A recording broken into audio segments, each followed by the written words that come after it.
Good morning, good afternoon. So friends, Amol आवाज येतोय का? आवाज येत असेल तर आपलं पुढचं लेक्चर सुरू करूयात.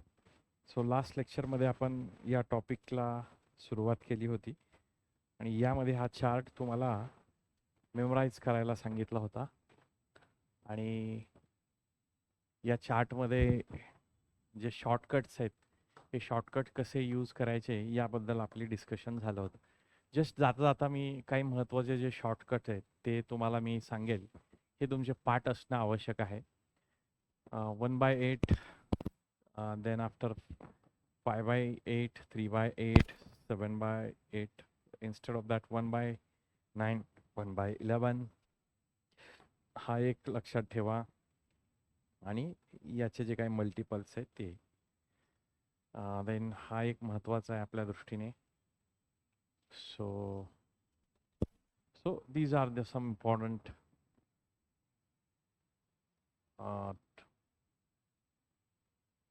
fraction and their respective percentage. So हे लक्षात ठेवा.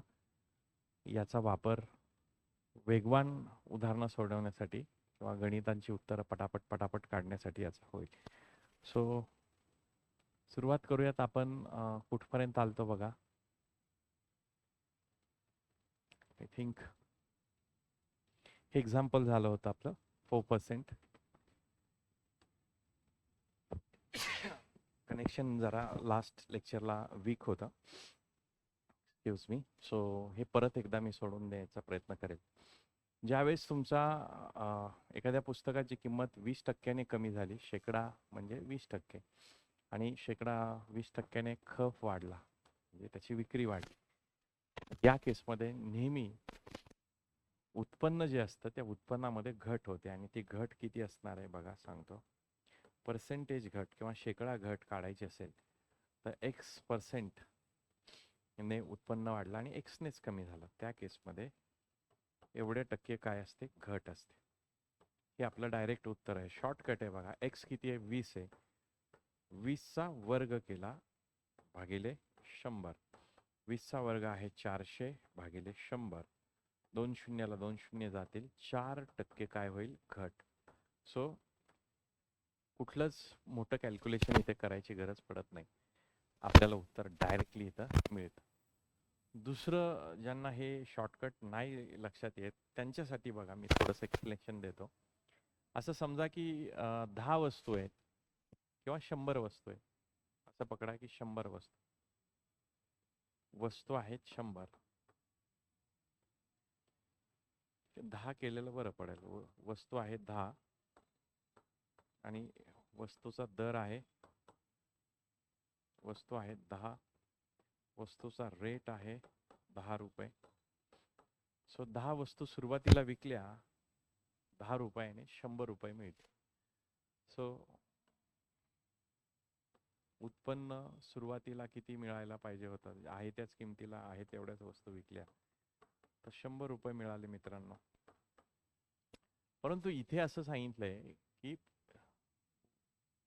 वस्तू म्हणजे पुस्तक बनवून. ओके, वस्तू म्हणजे पुस्तके, 10 पुस्तक. आता पुस्तकाची किंमत शेकडा 20ने कमी झाली म्हणजे 10 रुपये. सो नवीन किंमत जी असेल, नवीन दर स्टार करतो, 20%ने कमी झाली. 100%मध्ये 20% कमी म्हणजे 20 कमी, 10 मध्ये 20% कमी म्हणजे 2 कमी. सो नवीन रेट काय झाला, 8 रुपये. आणि खप कितीने वाढला, 20ने वाढला. सो 10 मध्ये 20 म्हणजे 2ने खप वाढेल. सो पुस्तके विकली किती गेली, पुस्तके विकली गेली 12 पुस्तके विकली गेली, 12 पुस्तके विकली गेली. आता मला तुम्ही सांगा, यांचा गुणाकार केला तर उत्पन्न किती येईल याच्यात. उत्पन्न 12×8 = 96 रुपये. अगोदर उत्पन्न किती मिळायचं, 100 रुपये, आता मिळते 96. 4 रुपये कमी झाले. म्हणून पर्सेंटेज उत्पन्नात घट, पर्सेंटेज घट बरोबर 4 रुपये कमी झाले आणि किती रुपयांमध्ये? 100 रुपयांमध्ये. गुणिले 100, 100 100 कट केलं. सो 4% काय आली? घट आली.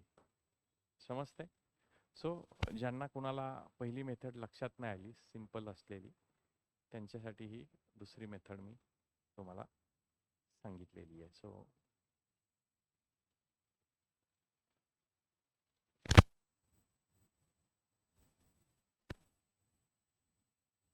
Let's go to next question.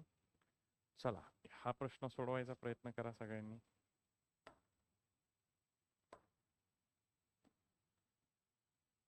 एक मिनिट ते 1.5 मिनिट किंवा 2 मिनिट सगळ्यांना देतो.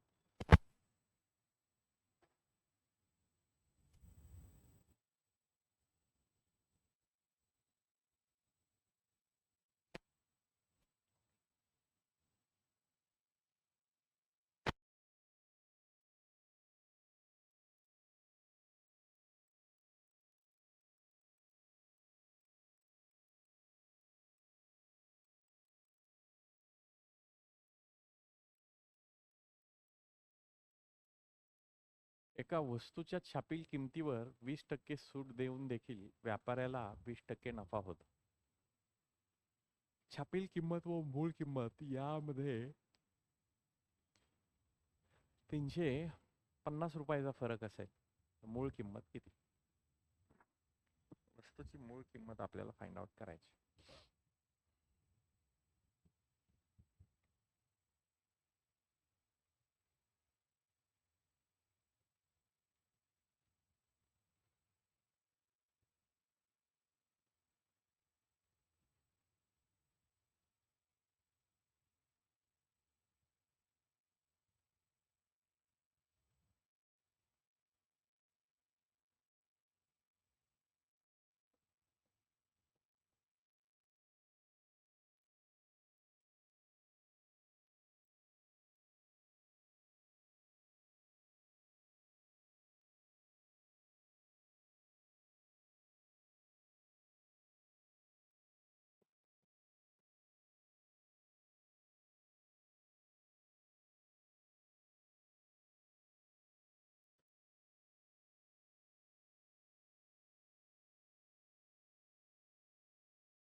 बघा, हे सोडवण्यासाठी थोडंसं वेगळ्या दृष्टिकोनाने, थोडं डिफिकल्ट पठडीतलं एक्झाम्पल आहे. थोडा दृष्टिकोन वेगळा अप्रोच आपल्याला इथे लागणार आहे. सो प्रयत्न करा.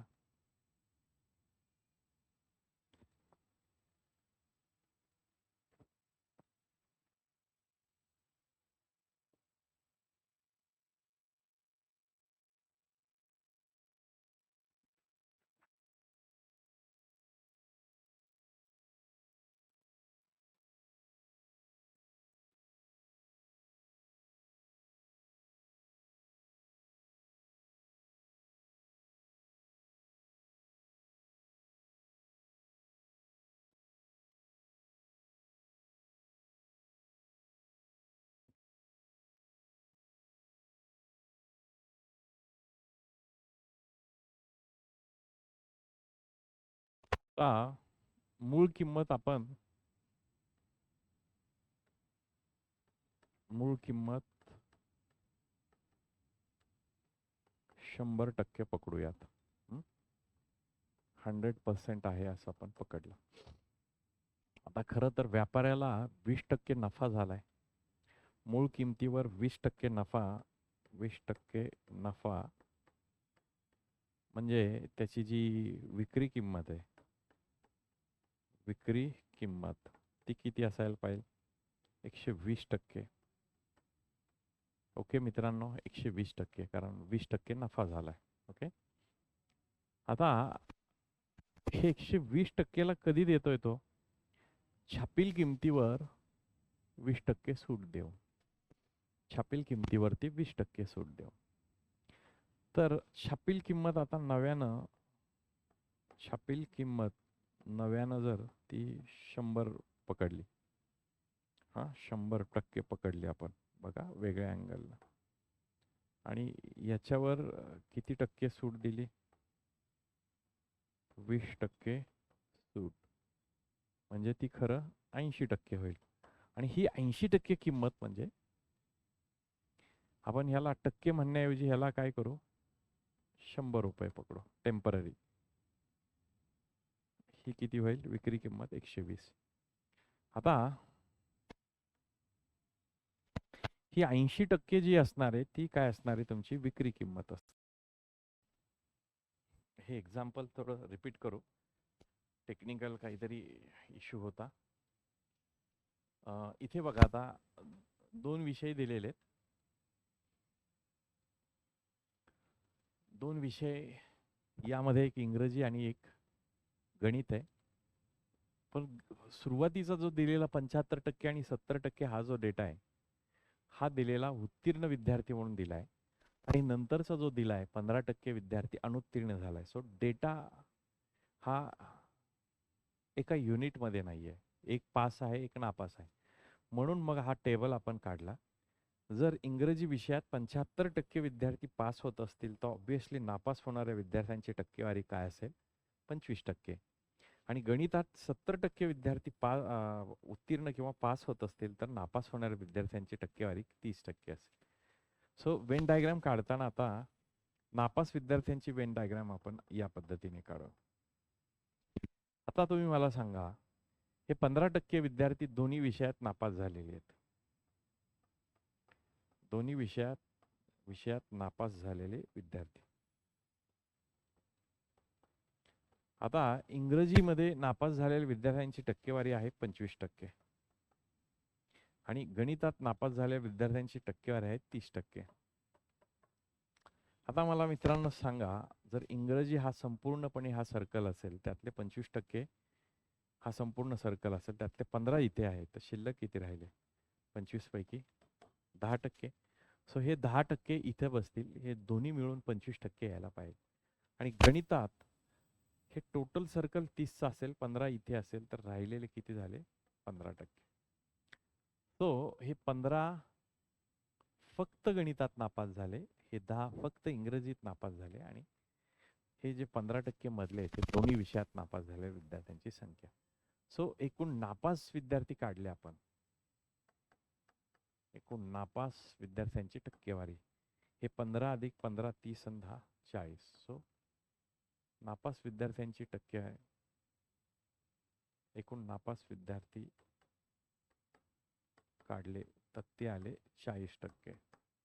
सो पास विद्यार्थी काढायचे असतील आपल्याला, किती येतील, 60% येतील पास विद्यार्थी. एकूण उत्तीर्ण विद्यार्थी किती असायला पाहिजे मित्रांनो, 60%. आणि नापास विद्यार्थी आपले आले 40%. 40 कसे आले, 10. सो दुसरी एक मेथड तुम्हाला मी सांगितलीच होती. या मेथडमध्ये ह्याच्या अपोजिट बाजू घ्यायची 25 आणि ह्याच्या अपोजिट 30. 25 आणि 30 या दोघांची बेरीज केली तर ती येते 55. आणि 55 मधून हे मायनस करायचे 15, ते येते 40. 40 आलेले काय आहेत, नापास विद्यार्थी असतील. एकूण नापास जर 40% असतील तर पास विद्यार्थी किती असतील, 60%. सो एकूण शेकडा किती टक्के विद्यार्थी पास झाले याचं उत्तर काढायचं असेल तर ते येईल 60% किंवा 60%. समजते का बघा हे उदाहरण.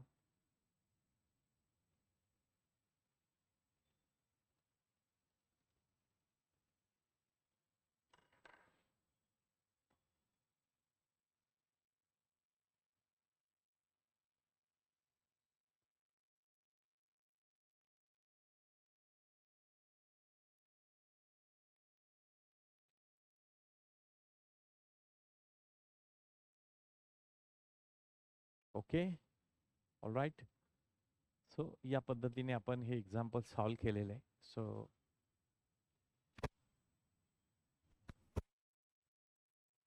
पुढे जाऊयात पुढच्या प्रश्नाकरिता. बघा या प्रश्नाला कसं सोडवताय तुम्ही. 2 विषयांच्या परीक्षेत 70% विद्यार्थी इंग्रजीत व 65% विद्यार्थी गणितात उत्तीर्ण झाले. सो मगाच्या सारखंच आपण करू. इंग्रजी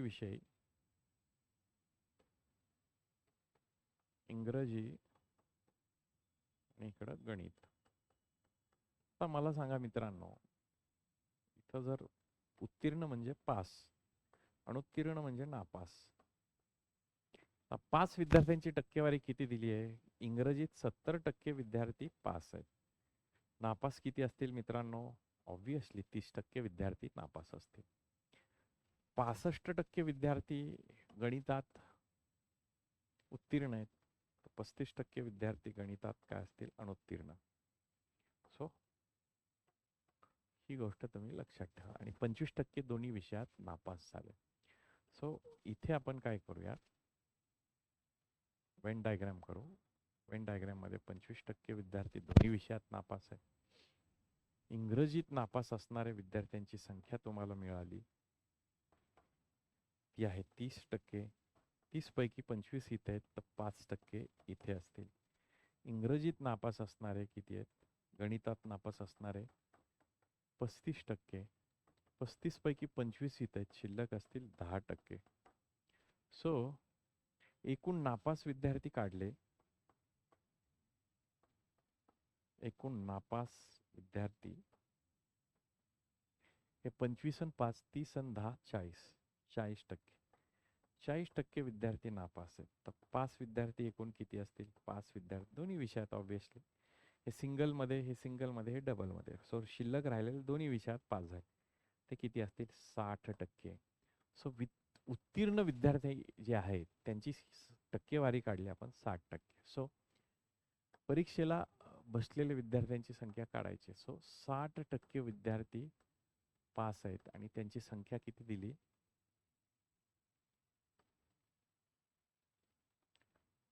60% विद्यार्थ्यांची संख्या 3000 विद्यार्थी दिली.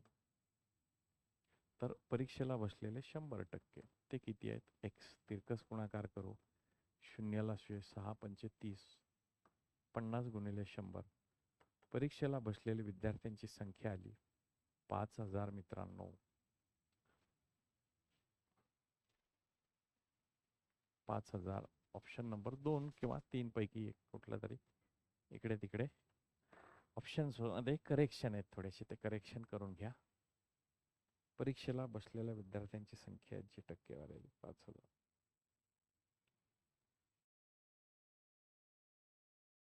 चला पुढचं एक्झाम्पल घेऊया. लिहून घेतलं असेल.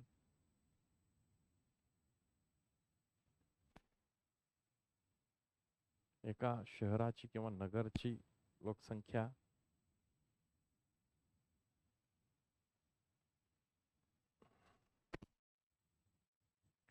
एका शहराची लोकसंख्या 12,000 आहे.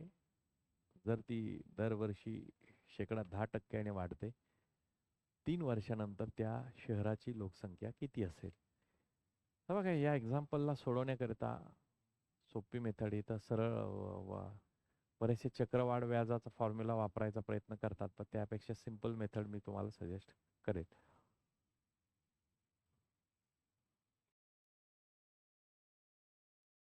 एक नगराची आजची लोकसंख्या बघूया.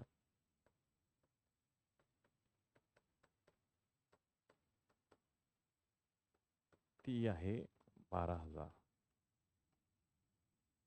ओके. आता प्रत्येक वर्षी 10% वाढते. 10% वाढ. आता कोणत्याही गोष्टीची 10% कशी काढायची बघा. 100ची 10%. तर 100 वर 10% म्हणजे 1 पॉइंट सरकवायचं. 100ची 10% किती आले? 20. 100ची 20% किती येतील? 20% येतील.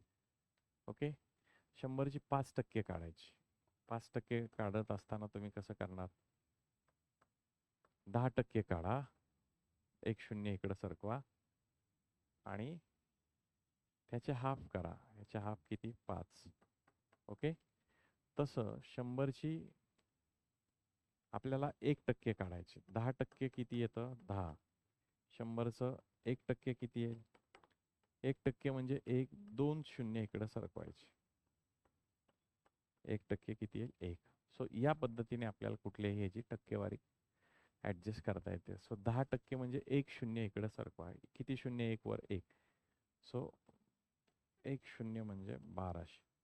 सो 1200ने लोकसंख्या वाढली. ही आली त्याची 10% 100, 12,000ची. सो याने जर लोकसंख्या वाढली तर ती किती होईल? 13,200. हे झालं एका वर्षानंतर. आता दुसऱ्या वर्षी पण 10% लोकसंख्या वाढते. आता ह्याची 10% म्हणजे 1320. 1320ने वाढेल. वाढ आहे म्हणून ॲडिशन केली. 2, 3 आणि 2 5, 13 आणि 1 14. सो ही जी लोकसंख्या आहे 2 वर्षानंतर. पण परत एकदा लोकसंख्या 10% वाढ होते.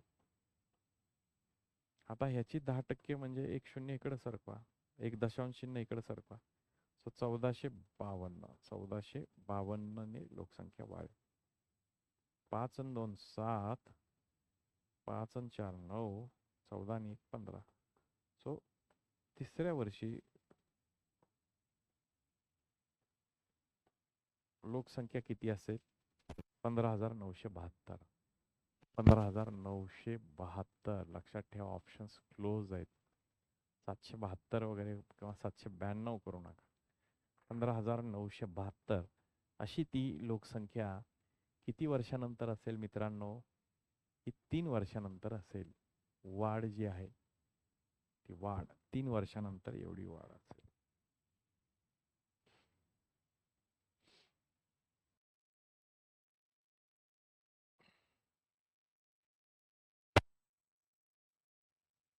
एका वर्तुळाची त्रिज्या 10% वाढवल्यास क्षेत्रफळ शेकडा किती टक्क्याने वाढेल? आता हे सोडवत असताना अप्रोच एक वेगळा ठेवा. वर्तुळाचे कन्सेप्ट समजून घ्या. वर्तुळ आहे, केंद्रबिंदूपासून परिघापर्यंत याला परिघ म्हणतात. याला वर्तुळ म्हणतात संपूर्ण, आणि हा केंद्रबिंदू. केंद्रबिंदूपासून परिघापर्यंतचं अंतर जे असेल ते आर म्हणजे तुमची त्रिज्या. त्रिज्येला इंग्लिशमध्ये रेडियस म्हणतात. आता ही त्रिज्या 10% वाढते असं आपण समजू. त्रिज्या ही 10 सेंटीमीटरची.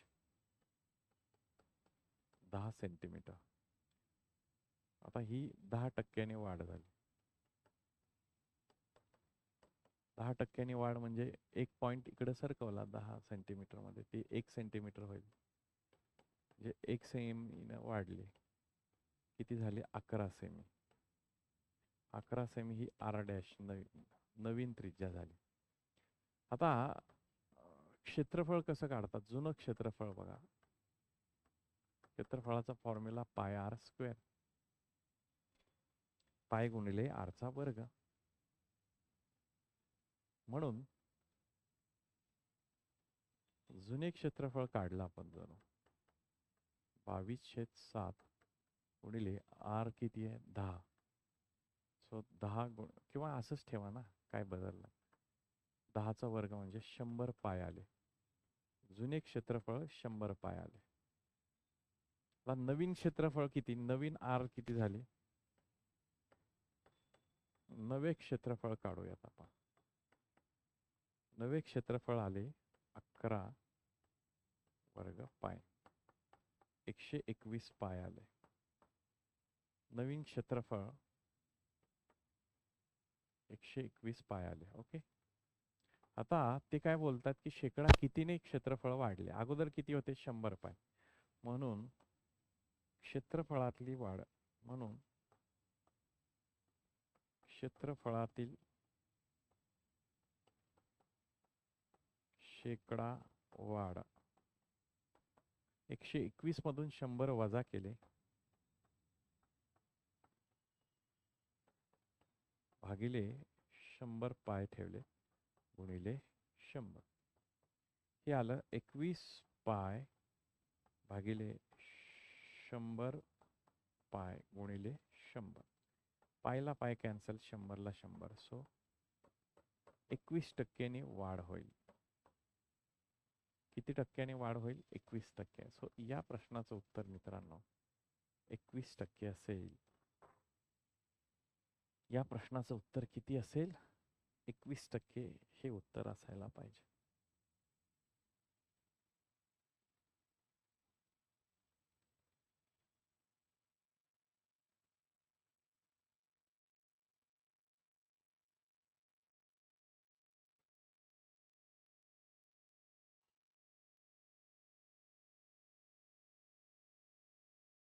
चला लिहून घ्या हे.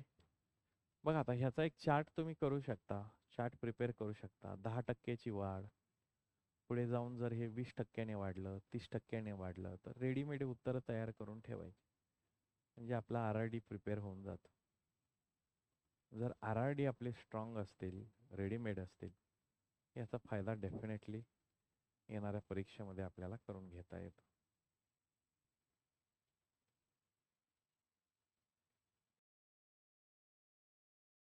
बघा आता ह्या चार्ट कसा तयार होईल? नवीन चार्ट आपल्याला समजा वर्तुळाच्या बाबतीत तयार करायचा. म्हणजे क्षेत्रफळातील वाढ काढायची.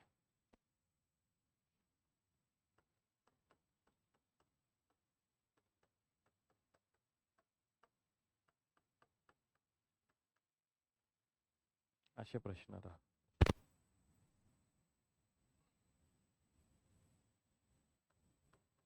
त्रिज्येतील शेकडा वाढ. आता समजा त्रिज्येत शेकडा वाढ 10%ने झाली. तर मगाशी आपण काढलं क्षेत्रफळात किती टक्क्याची वाढ झाली? 21%ची वाढ झाली.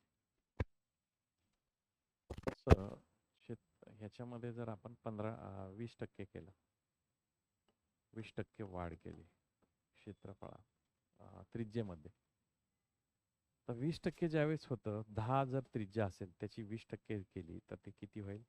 12 होईल. आणि 12चा स्क्वेअर होईल, कारण त्रिज्येमध्ये पाय आर स्क्वेअर, आरचा स्क्वेअर होतो. आणि ती किती झाली?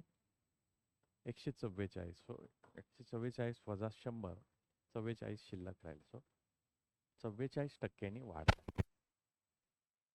तशी 30%ने जर त्रिज्या वाढली तर क्षेत्रफळात किती टक्के वाढ होईल?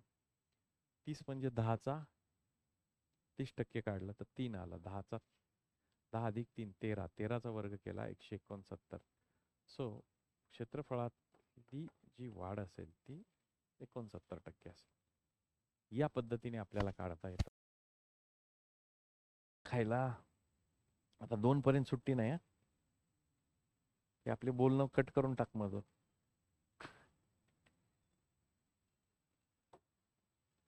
कधी सुरू होणार हे लेक्चर? 1 तारीख आहे. पोरं आलेली. हॅलो हॅलो होतंय ना?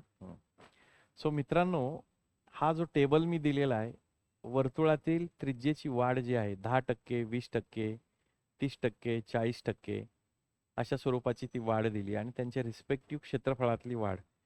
हाच फॉर्म्युला चौरसाची बाजू जर वाढलेली चौरसाची बाजू असेल, तर ते चौरसाची बाजू जर 10%ने वाढले तर क्षेत्रफळामध्ये 21%ची वाढ होईल. चौरसाची बाजू 20% वाढली तर क्षेत्रफळामध्ये देखील 44% वाढ होईल. आणि चौरसाची बाजू 30%ने वाढली तर ही क्षेत्रफळामध्ये 69%ने वाढ होईल. आणि चौरसाची बाजू 40%ने वाढली तर चौरसामध्ये 96%. हा टेबल लिहून घ्या आणि आपल्या RRD मध्ये टाका.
लिहून घेतलं.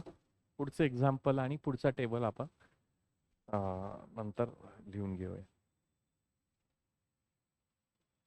बघा आता हे या पद्धतीनं जर तुम्ही टेबल तुमचा रेडी असेल तर किती पटकन ह्याचं उत्तर काढता येईल. मागचा जर टेबल तुम्हाला मी सांगितला होता की तुम्ही तो लिहून घ्या.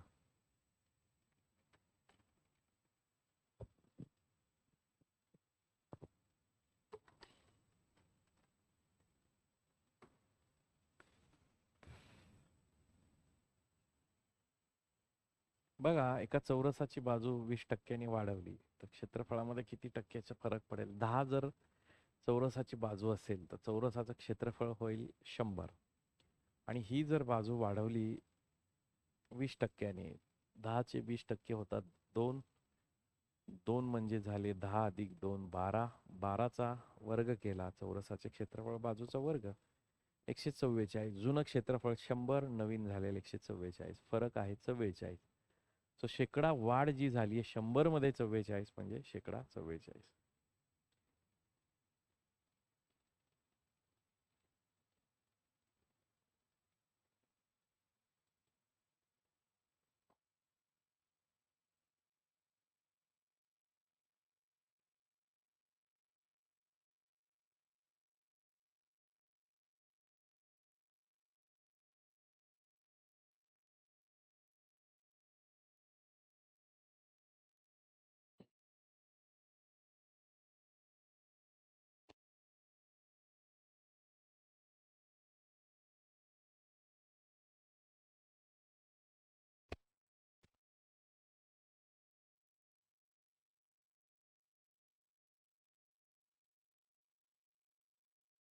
बघा जुने पद्धत तुम्हाला तर सांगितलंच आहे शॉर्टकट.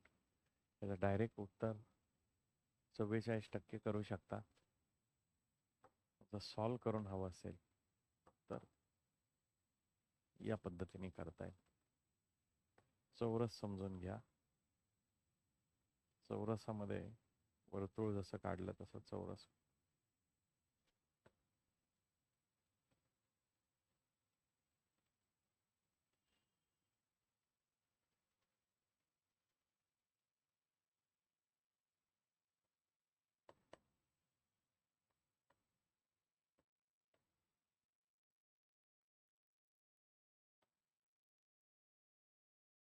समजा ए ची व्हॅल्यू 10 सेंटीमीटर.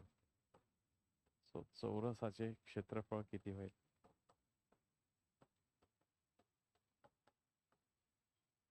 बाजूचा वर्ग. क्षेत्रफळ काय असतं चौरसाचे एचा वर्ग. सो ते 100 सेंटीमीटर स्क्वेअर. ठीक आहे. आता हे 20% वाढले. बाजू 20% वाढली.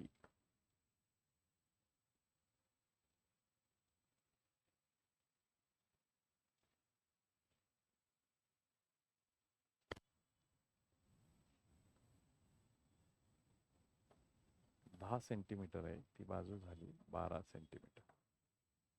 म्हणून नवे क्षेत्रफळ काढलं ते आलं 12चा वर्ग बरोबर 144 सेंटीमीटर. या दोघांमधला फरक किती आहे. 44 सेंटीमीटर स्क्वेअर. जुने किती होते 100 सेंटीमीटर स्क्वेअर गुणिले 100. ही काय असेल पर्सेंटेज वाढ क्षेत्रफळामध्ये. Centimetre square 100 100 cancel. सो 44%. उत्तर किती असेल ऑप्शन नंबर 2.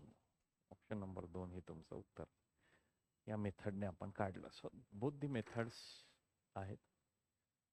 या पद्धतीने तुम्ही एक्सप्लेन करू शकता कशा पद्धतीने आपण जो चार्ट बनवलाय तो. म्हणून तो चार्ट बनवायचा एक साधारणपणे डेली असे चार्ट थोडेसे रेफर करायचे, वाचायचे, रिवाइज करायचे, जेणेकरून याचे उत्तर काढणं सोपं जाईल.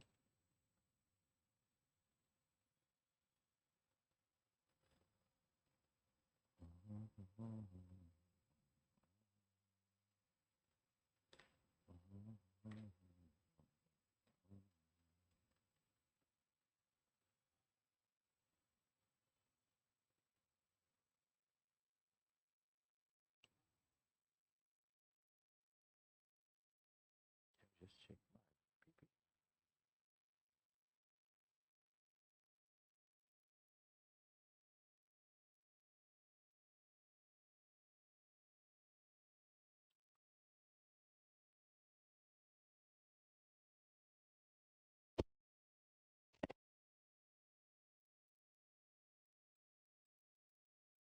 एका निवडणुकीत उभे असलेल्या दोन उमेदवारापैकी एकाला 40% मते मिळाली. तो 25,050 मतांनी हरला. तर जिंकलेल्या उमेदवाराला एकूण किती मते मिळाली?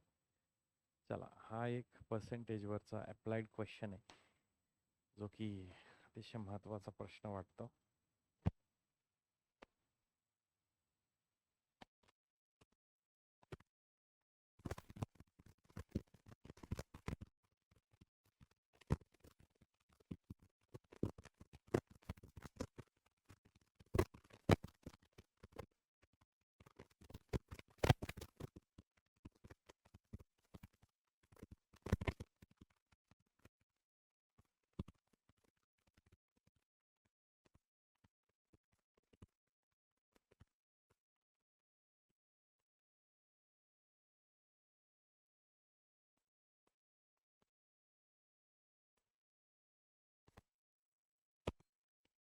हं?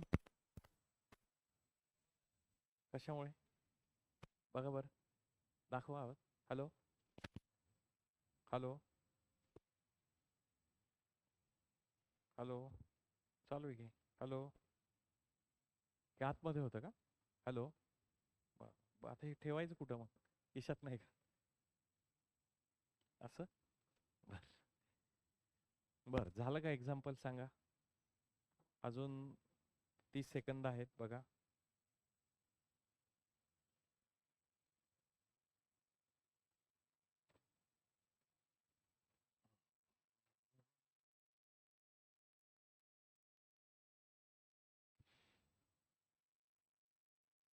एका निवडणुकीत उभे असलेल्या दोन उमेदवारापैकी ज्याला 40% मते मिळाली, तो 25,050 मतांनी हारलाय. आणि तर जिंकलेल्या उमेदवाराला एकूण किती मते पडली हे आपल्याला फाइंड आउट करायचं. जिंकलेला उमेदवार जो आहे,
जर हरलेल्या उमेदवाराला 40% मते मिळाली असतील, तर ऑब्व्हियसली जिंकलेला जो उमेदवार असणार आहे, त्याला मिळालेल्या मतांची टक्केवारी असणार आहे 60%. या दोघांमधला जो फरक आहे,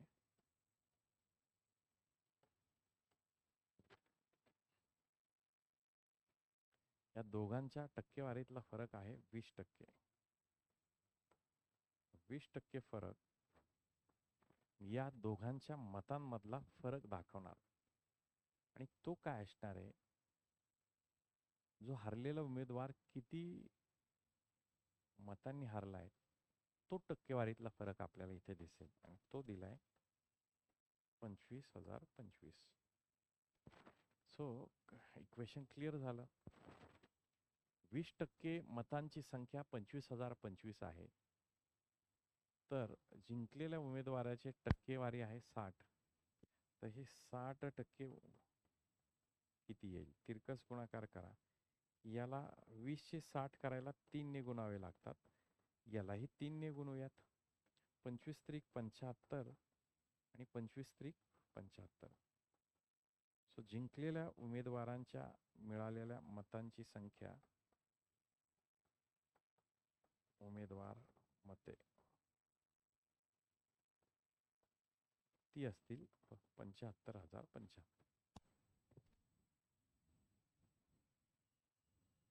सॉरी, हे 25 नाही आहे. So I was wrong here. तर 3 ने गुणूयात. 3 ने गुणल्यानंतर 75,150 येते. Option number 4. ऑप्शन नंबर 4 हे तुमचं उत्तर असायला हवं.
एक संख्या 45% ने वाढवली तेव्हा तिची किंमत 116 होते. तर ती संख्या कोणती?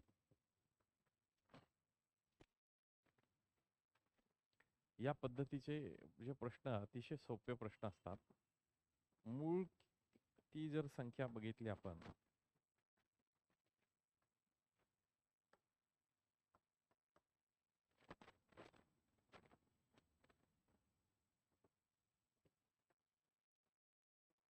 मूळ संख्या 100% पकडली आणि ती जर 45% ने वाढवली तर ती किती होईल? 145%.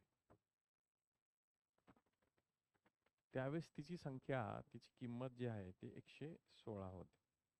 तर ती मूळ संख्या कोणती? एक्स. ती एक्स आहे असे समजा. तिरकस गुणाकार करा, एक्सची किंमत काढा. सो एक्स बरोबर काय होईल? 116 गुणिले 100 भागिले 145.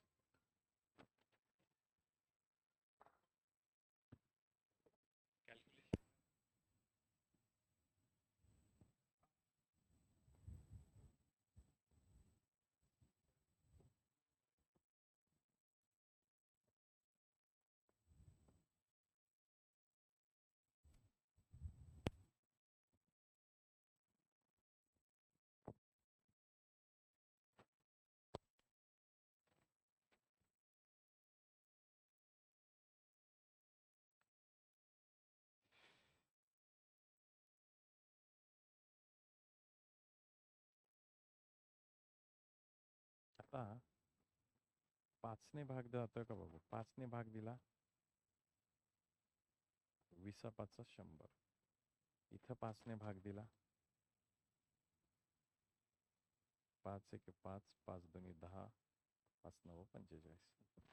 29ने भाग दिला, 29 चोक 120 चोक. सो ती जी मूळ संख्या आहे 20 चोक 80, 80 अशी येईल. ऑप्शन नंबर 2 हे या प्रश्नाचं उत्तर असेल मित्रांनो. Option number 2. बघा समजलंय का? लिहून घ्या. बघा, मुळात दिलेलं एक्झाम्पल व्यवस्थित समजणं हे महत्त्वाचं आहे. आणि ते समजून एकदा का आलं तर मग सोडवणं हे सोपी गोष्ट असते.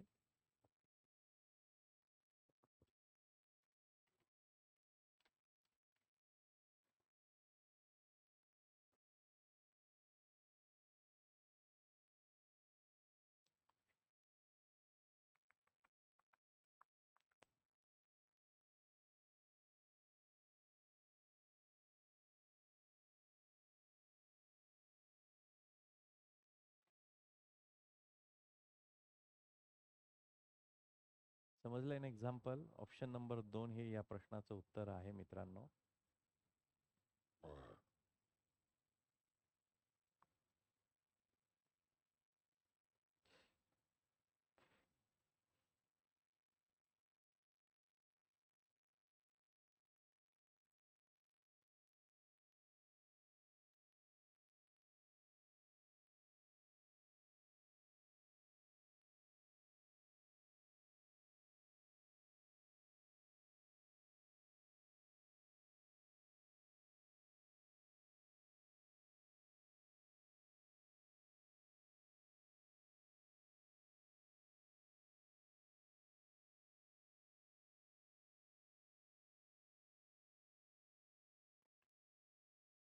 चलो पुढचं एक्झाम्पल सॉल्व करायचा प्रयत्न करू.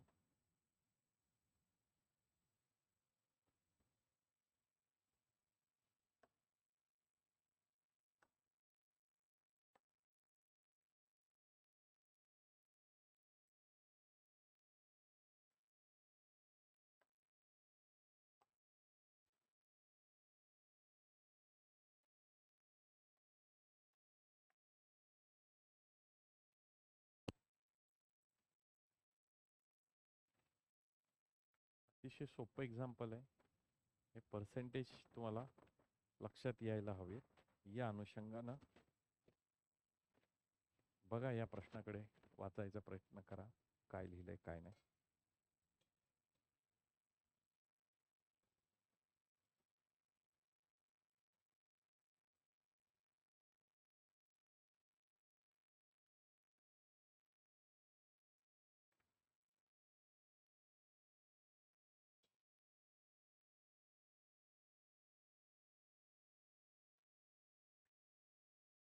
ती एक 3 वेगवेगळे शहरं दिलीत.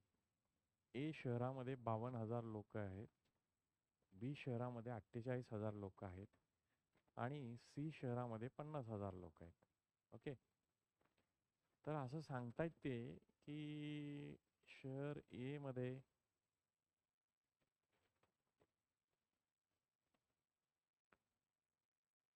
0.30% लोकांकडे मोटार कार आहे. शहर बी मध्ये 0.25% लोकांकडे आणि शहर सी मध्ये 300 लोकांकडे.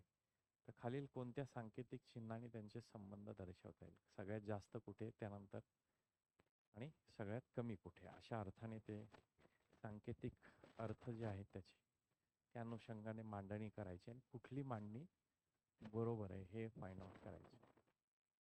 अशा स्वरूपाचे प्रश्न आपल्याला नक्की विचारले जातील. सो इथं फक्त कॅल्क्युलेशन जे आहे कॅल्क्युलेशनचाच खेळ आहे.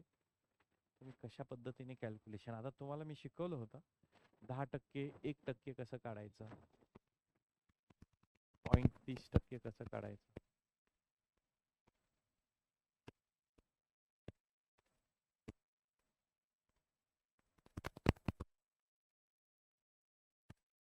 आता बघा 0.30% डायरेक्ट 52,000 बरोबर काढू शकतो.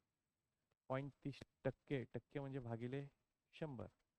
2 शून्याला 2 शून्य गेले आणि 520 राहील. 520चा 1 शून्य तिकडे पाठवला तर 0.3 आहे ते 3 होईल. 52 गुणिले 3, 52 गुणिले 3, 50 गुणिले 3, 150. 2 गुणिले 3, 6, 150 अधिक 6, 156. सो 156 शहर ए मधील लोकांकडे कार आहे.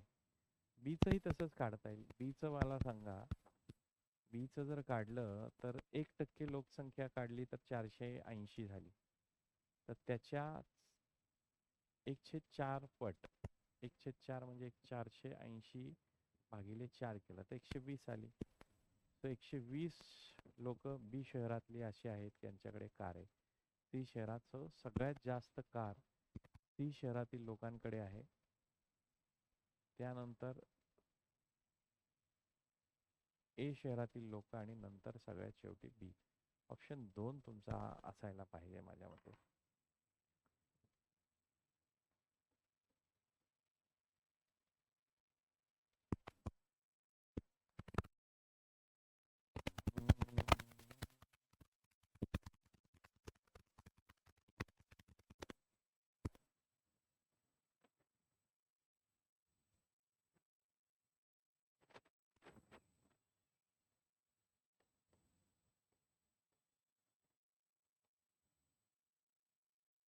शहर करू ए, बी आणि सी. कार धारक संख्या करू जास्त मोठं करण्यापेक्षा. आता एचं कॅल्क्युलेशन कसं करायचं बघा. ए मध्ये कारधारकांची संख्या एकूण लोक आहेत तर 52,000. त्यापैकी 0.30%, 30% म्हणजे 30 भागिले 100. 2 शून्याला 2 शून्य. हे जे 1 शून्य राहतोय तो 520 ऐवजी 52 गुणिले 10 केलं तर 10ने जर ह्याला गुण 0.3 जे आहे ते 3 येईल. सो 52 गुणिले 3 केलं तर हे आलं. ए मध्ये जे आहे संख्या ती 156. सो शहर ए मध्ये कारधारकांची संख्या 156 आहे. बी ची संख्या काढू.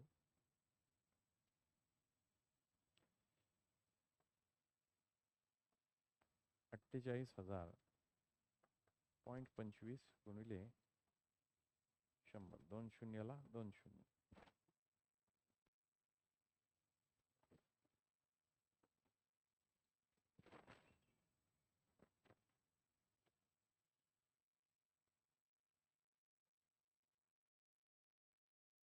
किंवा हे कॅल्क्युलेशन जर केलं तर हे 120 येतं. आता तुम्हाला दुसरी एक मेथड सांगतो की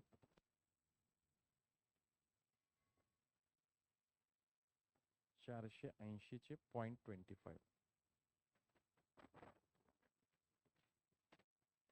0.25 म्हणजे 104 जवळपास. 4 ने भाग दिला तर हे 120 येतील डायरेक्ट. हे 480 कसं आलं? 480 हे 1% येणार बरोबर. 10% 4,800, 1% 480. सो 1% काढला आणि त्याचं 1/4 घेतलं. सो बी ची पण संख्या मिळाली. बी ची संख्या 520. सी ची संख्या ऑलरेडी दिली आहे त्यांनी. सी या शहरात 300 व्यक्तींकडे कारधारक 300. सो सगळ्यात जास्त तर काय आहे? सी आहे. सगळ्यात कमी कोण आहेत? बी आहेत. नंतर ए. सो बी पेक्षा जास्त ए कडे, ए पेक्षा जास्त सी कडे. So B greater than A greater than C. So option number 2 हे या प्रश्नाचं उत्तर आहे. मित्रांनो, समजलंय का बघा?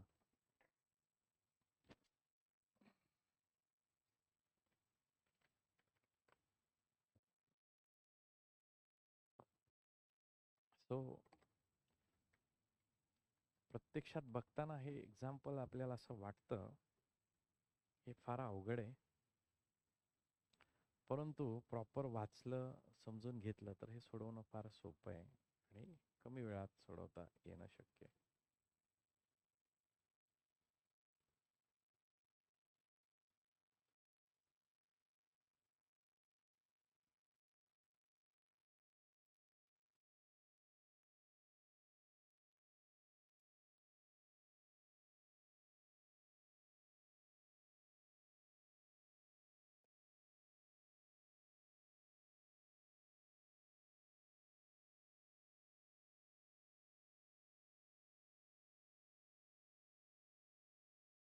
पुढचं एक्झाम्पल सोडूयात.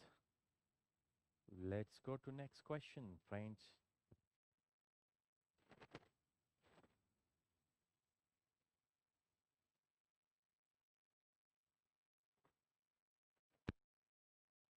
सिंपल क्वेश्चन्स आहेत.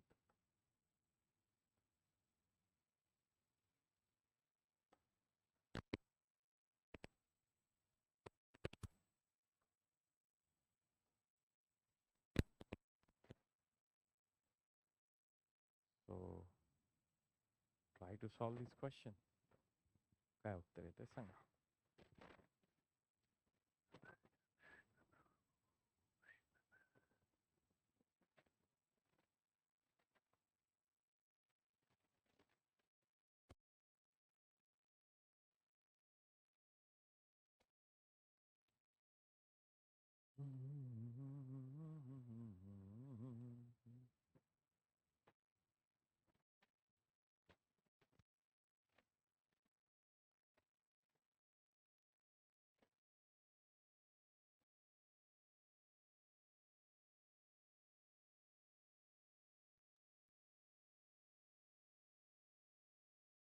एकवीसशेचे 16 काय होईल सांगा.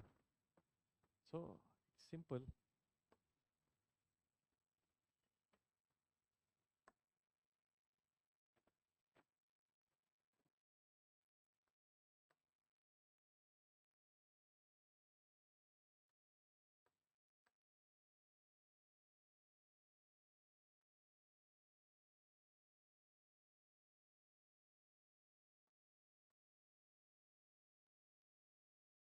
दोन शून्याला 2 शून्य घालवा. 16 एके 16. एक हातच्या आला. 16 दोन्ही 32 आणि 1 33.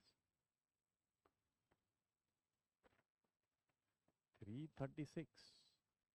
So simple it is. So असेही प्रश्न डायरेक्ट आपल्याला येऊ शकतात.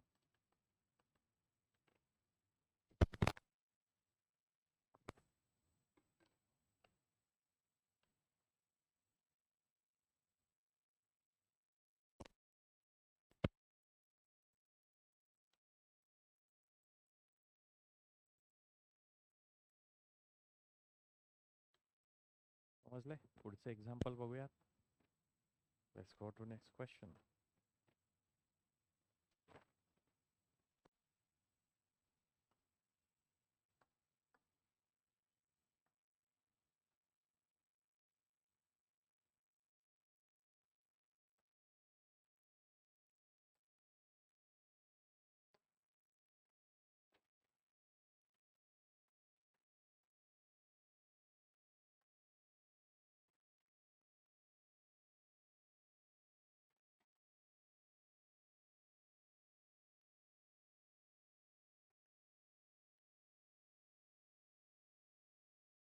तुला होतो मी, तुम्ही सोडवायचा प्रयत्न करा. एक 2-3 एक्झाम्पल आपण बघणार आणि आज थांबूया.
एका व्यापाऱ्याने एक पेन 75 रुपयांना खरेदी केला आणि 105 रुपयांना विकला, तर त्याला किती टक्के नफा झाला?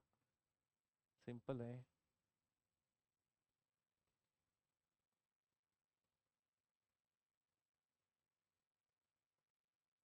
त्याच्यावर त्याने 30 रुपये कमवले. 75 रुपयांवरती 30.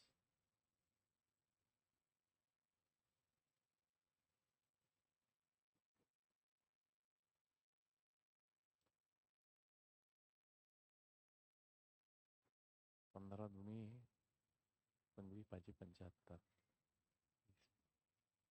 40% होतोय का बघा.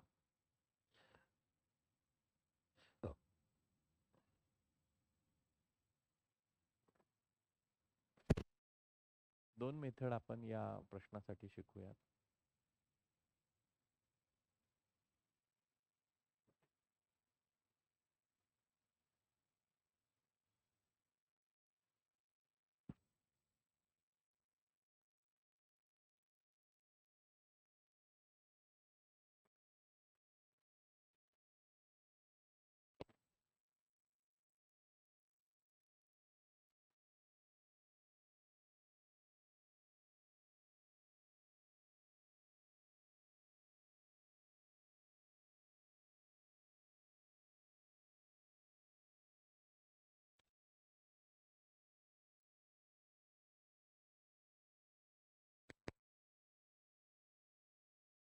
खरेदी किंमत किती? 75 रुपये. विक्री किंमत किती?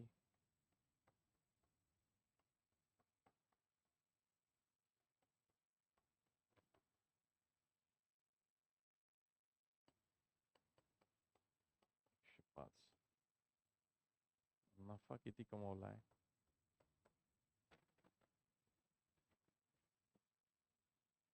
30 रुपयांचा. सो पर्सेंटेज नफा किती टक्के नफा झाला हे काढायचं असेल तर ॲक्च्युअल नफा 30 रुपयाचा खरेदी किंमत आहे 75 रुपयांची गुणिले 100. 25 त्रिक 75, 25 चोक 100, 3 ने भाग दिला 10, 10 चोक 40. एकूण पर्सेंटेज जो नफा आहे तो किती यायला पाहिजे? 40%. येस मित्रांनो, पर्सेंटेज नफा किती यायला पाहिजे? 40%, जो की या एक्झाम्पलमध्ये आपल्याला ऑप्शन नंबर 1 मध्ये दिसतोय.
दुसरी मेथड जी तुम्हाला सांगायची होती,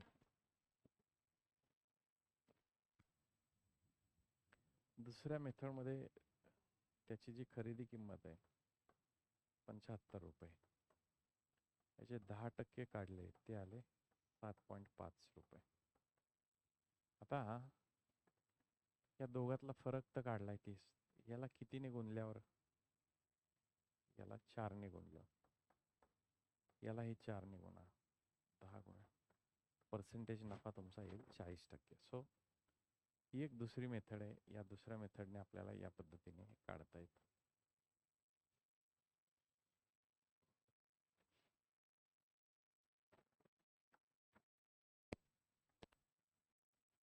चलो, हे लास्ट एक्झाम्पल आजच्या टॉपिक मधलं.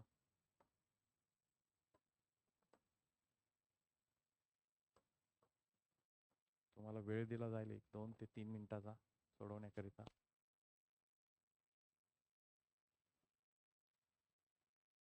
Just try to solve it.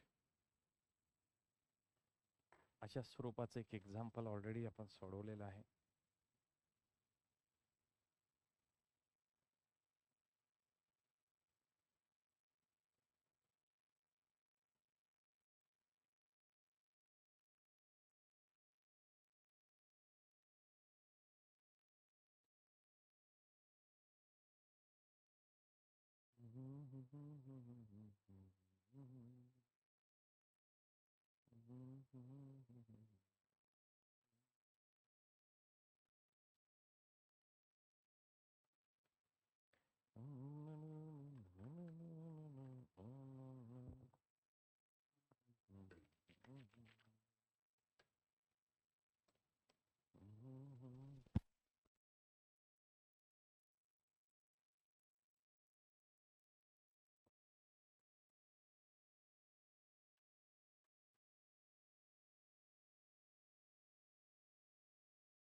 वाचा व्यवस्थित.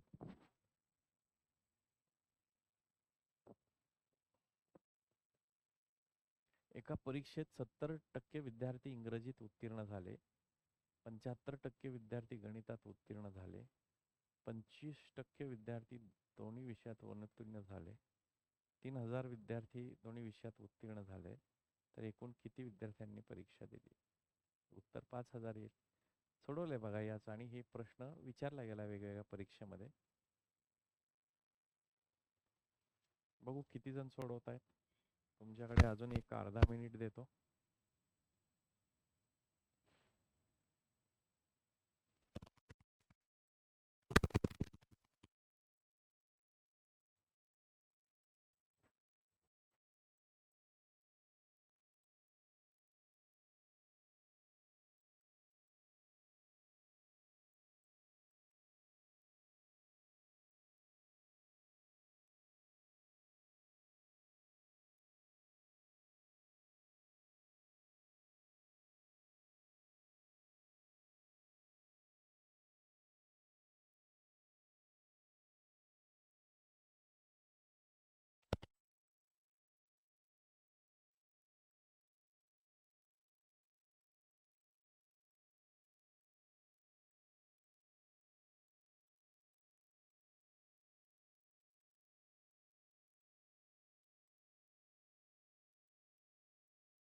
So let's solve this question.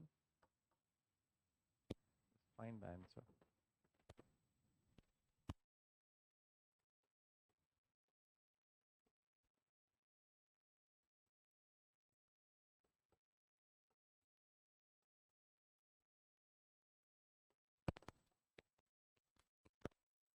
इंग्रजीत किती पास झाले? 70% पास असतील तर मित्रांनो 30% नापास असतील. गणितात 65% उत्तीर्ण झाले म्हणजे पास झाले. 35% 35% नापास असतील. आणि दोन्ही विषयात उत्तीर्ण झालेल्यांची संख्या 25. आता बघा इथे या प्रकारच्या प्रश्नामध्ये आपण वेन डायग्राम काढतो. दोन्ही विषयात नापास झालेले, दोन्ही नापास, इंग्रजी नापास, हे गणित. गणितात नापास झालेल्यांची संख्या आहे 35%. त्यातले 25 इथं, सो राहिलेले 10% इथं असतील. इंग्रजीत नापास झालेले आहे टोटल 30%. त्यातले 25 इथे, सो राहिलेले 5%. 25 आणि 5 30 आणि 10 40. सो टोटल नापास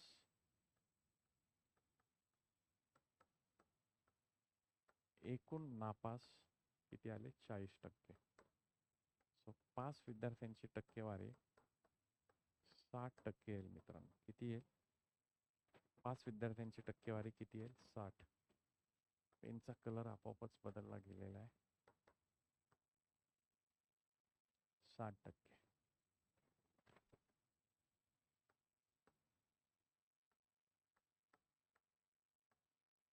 नापासांची कशी काढली? 10 अधिक 25 35 अधिक 5 एकूण हे नापास काढले. सो आता दिलेला डेटा आपण वाईजली यूज करू. दोन्ही विषयामध्ये पास झालेले विद्यार्थ्यांची संख्या 3000. सो 60% विद्यार्थ्यांची संख्या दिली 3000. तर आपल्याला परीक्षेत बसलेले किती आहेत? 100% बसलेत. किती आहेत? सो 0ला 0, 6 एके 6, 6 पंचे 30, 50, 100 गुणिले. सो एक्सची संख्या आली. ही विद्यार्थी एकूण परीक्षेला बसलेली आहेत, जे ऑप्शन नंबर 2 मध्ये दिलेले आहे. ऑप्शन नंबर 2 मध्ये ही माहिती दिलेली आहे. सो हा प्रश्नाचं उत्तर व्यवस्थित लिहून घ्या.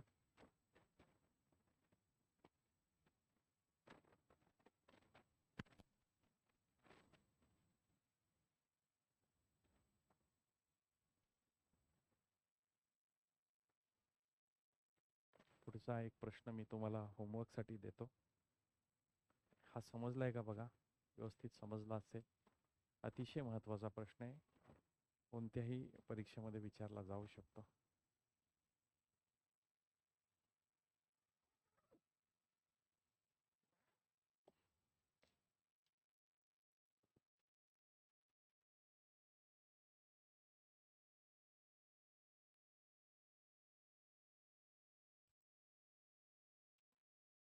बघा समजलंय का? ऑप्शन वरून पण हा प्रश्न सोडवता आला असता, परंतु दिलेली जी माहिती आहे ती व्यवस्थित डिकोड करणं आणि त्यानंतर वेन डायग्रामचा वापर करून या प्रश्नाच्या उत्तरापर्यंत पोहोचणं महत्त्वाची गोष्ट आहे. सो हा होमवर्कसाठी हा प्रश्न